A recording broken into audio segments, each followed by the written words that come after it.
George Parrott adalah seorang lelaki yang mempunyai banyak nama. Antaranya termasuklah George Warden, George Menzies, Big George, dan Big Nose George. Tetapi satu-satunya gelaran yang kekal sepanjang masa adalah penjenayah. Dan walaupun kehidupan penjahat abad ke-19 ini sangat menarik, ia mungkin tidak begitu menarik seperti kematiannya. Mayat George berakhir dalam berbagai bentuk, termasuklah sebagai pasu bunga, ashtray, eksperimen sains, dan juga sepasang kasut. Terkenal dengan pelbagai kejahatan pada penghujung abad ke-19 seperti pencurian kuda, perompakan lebuh raya, dan akhirnya rompakan kereta api, nasib George berakhir dengan pembunuhan. Pada tahun 1878, George dan gengnya bersembunyi selepas rompakan yang tidak menjadi terhadap kereta api Union Pacific Railroad, di mana mereka membunuh 2 orang pegawai penguat kuasa. Timbalan Wakil Sheriff Carbon County Sheriff Widowfield dan Detektif Kesatuan Pacific Henry Vinson menjejak kumpulan ini sehingga ke tempat persembunyian mereka di Rattlesnake Canyon, dekat Elk Mountain, Wyoming. Apabila ahli undang-undang datang ke kamp mereka, gengnya menyerang, menembak mereka dan menguburkan mayat mereka sebelum melarikan diri. Ketika 2 orang penguat kuasa ini sampai di kamp mereka, George dan konco-konconya menyerang dan menembak mereka sehingga mati.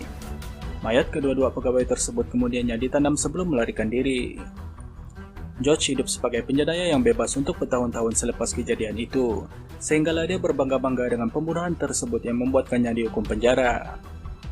Tidak lama kemudian, dia berhadapan dengan keadilan dunia, apabila dia digantung pada tiang telegraf oleh pengawal beramai-ramai, selepas coba melarikan diri dari hukuman mati. Namun, terima kasih kepada seorang dokter yang bernama John Osborne yang pada ketika itu berada di tempat kejadian, kisah George Parrott masih kekal sehingga ke hari ini. Apabila tiada sesiapa pun yang datang menuntut mayat George, Dr. John Osborne menghantar otak George kepada rekannya, Dr. Thomas McKee, untuk kajian perubatan mengenai minda jenayah. Dr. Thomas memberikan bagian atas tempurung kepala George kepada Lillian Heath, pembantunya yang berusia 15 tahun. Lillian menjadi dokter wanita pertama di Wyoming, dan dilaporkan menggunakan tempurung kepala tersebut sebagai ashtray, penghadang pintu, dan juga pasu bunga.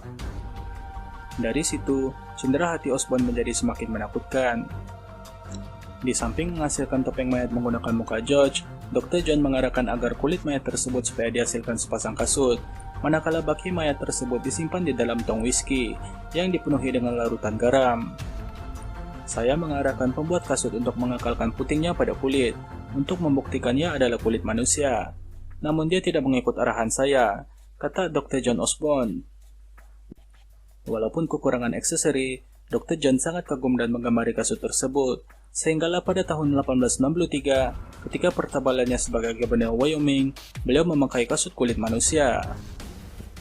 Kini, cibisan tengkorak George Parrott, topeng mayat, dan sepasang kasut yang menyeramkan itu boleh ditemui di Museum Carbon County di Wyoming. Sebagai seorang penjenayah yang kejam dan berakhir dengan kematian yang kejam, George Parrott sudah tentunya tidak rest in peace, sebaliknya rest in pieces.